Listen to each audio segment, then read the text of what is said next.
কায়স্থ সমাজের সৃষ্টি হয়েছে মোটামুটিভাবে ধরে নেওয়া যেতে পারে মৌর্য যুগের পরে। রাজদরবারে লেখালেখি হিসেব করার জন্য একটি শ্রেণী, শিক্ষিত শ্রেণী বংশগতভাবে কাজ করে চলেছিল।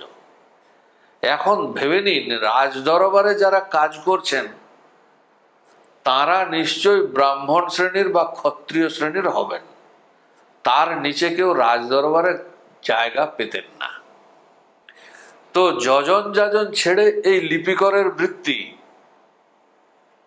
অথবা যুদ্ধ বিগ্রহ ছেড়ে এই লিপিকরের বৃত্তি, এতে তারা ব্রাহ্মণ সমাজ বা ক্ষত্রিয় সমাজ দুই সমাজ থেকে হেয় প্রতিপন্ন হন।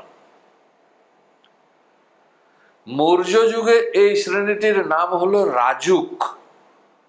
গোদাবরী তীরে আজ একটি পদবি পাওয়া যায় রাজু, তারাও কায়স্থ শ্রেণী, সম্ভবত ওই রাজুক তাদেরই বংশধর।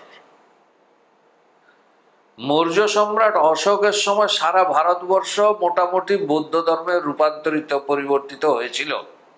সুতরাং রাজদরবারে কাজ করার দরুন এই রাজুক সম্প্রদায়ও বৌদ্ধ ধর্মে রূপান্তরিত হয়ে গিয়েছিলেন।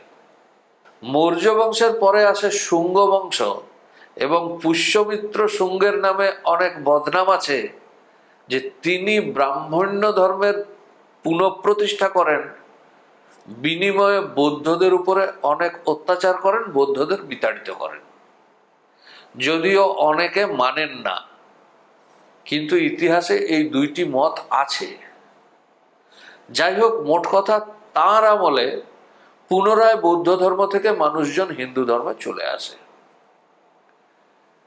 তো এই রাজুক সম্প্রদায় তারাও বৌদ্ধ ধর্ম থেকে হিন্দু ধর্মে চলে আসে, কিন্তু হিন্দু ধর্মে এখান থেকে যাওয়াটা সহজ, ফেরত আসাটা কঠিন।